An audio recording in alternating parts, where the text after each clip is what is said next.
옛날 어느 고을에 담장을 맞대고 이웃으로 살고 있는 과부와 호랍이 이야기입니다.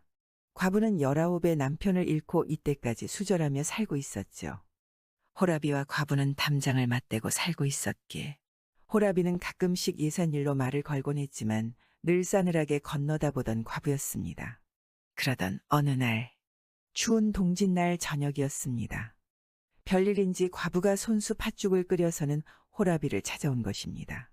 어려운 부탁이 있어 왔습니다. 저녁밥을 차리려 부엌으로 들어가던 호랍이는 머쓱히 과부를 쳐다보았습니다. 무슨 일이시오? 친정에 대사가 있어 며칠 집을 비우게 됐습니다. 그동안 우리 집을 좀 봐주실 수 있겠습니까? 집을 봐달라고요?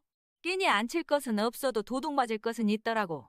변변찮은 살림이지만 집을 비우자니 마음이 안 놓입니다.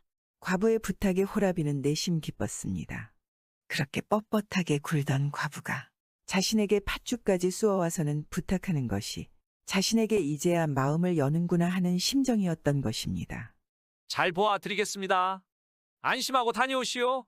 고맙습니다. 과부가 스스로 변변찮은 살림이라 했지만 사실은 그게 아닙니다.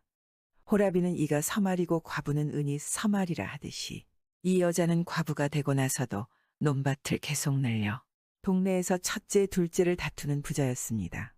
모처럼 부탁이니 잘 봐줘야지. 호랍이는 당장 큼직한 몽둥이부터 둘러매고 밤마다 과부의 집을 몇 바퀴씩 돌았습니다. 며칠 그러다가 이럴 게 아니라 도둑 맞을 물건은 안방에 있을 것이니 그냥 안방에서 자면 될 것이라는 생각이 들었죠. 호랍이는 과부의 집 안방에 들어가 이불을 덮고 차근하게 자리에 눕습니다.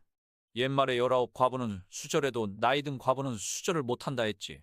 호랍이는 과부의 집 안방에서 이불을 뒤집어 쓰고는 부자 과부와 함께 살 궁리를 하다 까무룩 잠이 들고 말았습니다.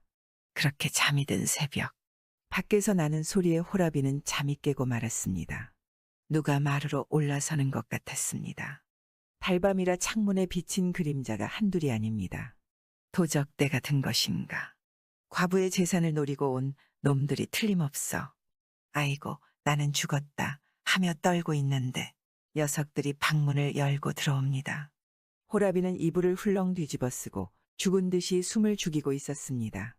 잘못하다가는 저 녀석들 몽둥이에 골통이 으깨지고 온몸이 으스러지고 말 것 같아 겁이 나 몸은 굳어지고 숨조차 제대로 쉴 수 없는 지경이었습니다. 호랍이는 도둑질을 해가든 집을 떼매가든 자기 목숨부터 살고 보자고 이불 속에서 몸뚱이를 달팽이처럼 웅크리고 누워있는데 도적들이 장롱부터 뒤질 줄 알았더니 그게 아니었지요. 녀석들이 몰아 한참 속닥이더니 엉뚱하게도 호랍이 몸뚱이를 이불로 둘둘 말아서 무슨 자루 속에 집어넣는 것입니다. 하지만 호랍이는 몸뚱이가 고드름처럼 꽁꽁 얼어붙어 몸을 제대로 놀릴 수도 소리를 지를 수도 없었습니다.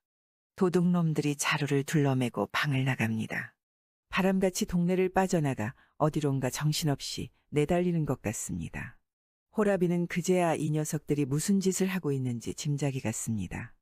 허허, 이제 알겠다. 세상에 이런 일도 있단 말인가? 자기가 그 집 과부인 줄 알고 보쌈을 해가는 것입니다. 보쌈이란 옛날 과부를 밤에 몰래 보에 싸서 데려다가 아내로 삼는 일입니다. 그래도 호랍이는 소리를 지를 수가 없었습니다. 자신을 가뿐히 들쳐매고 가는 것이 힘도 상당히 센 놈들 같은데 요놈들이 낭패한 분풀이로 자신을 가만두지 않을 것 같기 때문이었습니다. 나중에야 삼수갑산을 갈망정 일이 되어가는 대로 두고 볼 수밖에 없습니다. 힘이 센 장정들 발걸음이 한껏 조심스러워지는 게 자기 동네로 들어가는 것 같습니다. 이내 대문 여닫는 소리가 나고 방문 여닫는 소리가 납니다. 장정들이 어둠 속에서 자루를 방에다 조심스럽게 내리더니 방을 나갑니다. 곧바로 다른 사람들이 들어오는 것 같습니다. 호랍이는 숨을 죽이고 있는데 목소리가 들립니다. 너무 갑작스러운 일을 당하셔서 많이 놀라셨을 것이다. 오늘 저녁에는 내가 이 방에서 함께 자거라. 예, 오라버니 걱정하지 마십시오. 그런데 예 하고 대답하는 목소리는 뜻밖에도 젊은 여자 목소리인 것입니다. 이게 모두 팔자거니 생각하십시오. 깜깜한 어둠 속에서 여자가 은근한 말씨로 위로하며 이불 속으로 들어오는데 말씨가 여간 사근사근하지 않고 따뜻하기까지 했습니다. 우리 오라버니는 마음씨도 무던하시고 집안 살림 형편도 난 부끄럽지 않습니다. 아주머니께서 내놓고 혼처를 구하시는가 해도 이만한 자리는 구하기가 쉽지 않을 것입니다.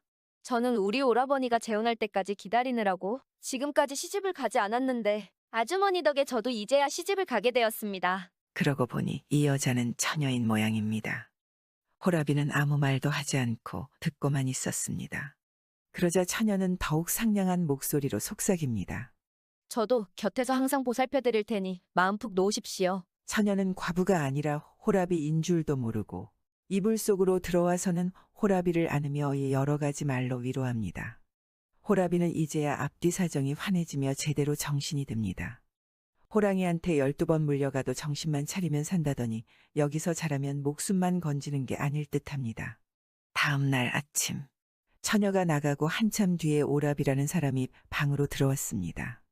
이때다 싶은 호라비는 이불을 박차고 나와서는 능청스럽게 떠들었습니다. 여보시오, 지금 여기가 이승이요? 저승이요? 호라비는 이불 속에서 멀거니 오라버니란 사람을 쳐다봅니다. 상투를 본 처녀 오라비는 벼락 맞은 상판으로 변해버렸죠. 나는 어젯밤에 잠을 자다가 죄 없이 저승사자들한테 끌려온 줄 알았습니다. 그런데 꽃 같은 처녀를 아내로 맞았으니 지옥이 아니라 천당이구려. 얻어들은 풍월로 선한 일을 하면 반드시 좋은 일이 생긴다더니 며칠 동안 남의 집을 좀 봐준 것도 그게 선한 일이라고 이런 좋은 일이 생기는구려. 호라비는 껄껄 웃으며 능청이 흐드러지고 처녀 오라비는 상판이 불맞은 바가지꼴입니다. 지금 이게 어찌된 영문인지 미치고 환장하겠소만. 내가 저지른 일인데 누구를 원망하겠어. 자신이 장가가려다 여동생을 다른 남자와 하룻밤을 치르게 한 오라비는 허탈하기만 하였습니다. 이게 다 자신의 과오로 인해 벌어진 일이라 누구를 원망할 수도 없는 상황이었던 것입니다. 오라비는 껄껄 웃습니다. 간밤에 처녀가 말했듯이 사람됨이 웬만한 것 같습니다. 일판이 기왕 이렇게 됐으니 전후 사정은 모두 숨기고 우리 누이하고 제대로 혼사를 치릅시다. 처음부터 남모르게 꾸민 일이었으니 바삐 서두릅시다. 나야 여부 있겠습니까? 호라비는 입이 함지박으로 벌어졌습니다. 호라비가 처녀에게 장가가다니 세상에 이렇게 좋은 일이 또 있을까 하며 기쁨을 감출 수가 없었던 것입니다.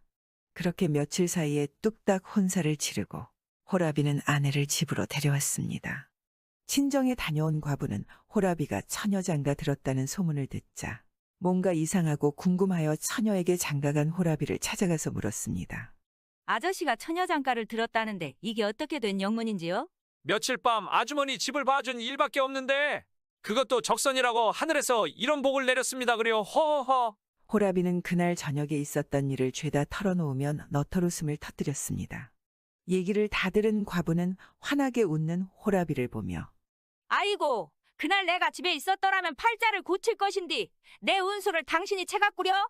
내 운수를 채갔으니 내 팔자도 당신이 책임지시오. 하고는 시퍼렇게 달려들었습니다. 나더러 책임지라고요? 그야 어려울 게 있겠습니까? 하 모두들 건듯하면 팔자하기에 그게 무슨 말인가 했더니 나는 마누라를 둘이나 데리고 살 팔자였던 것 같습니다. 그리요. 허허허. 사내는 거듭 너털웃음을 터뜨립니다.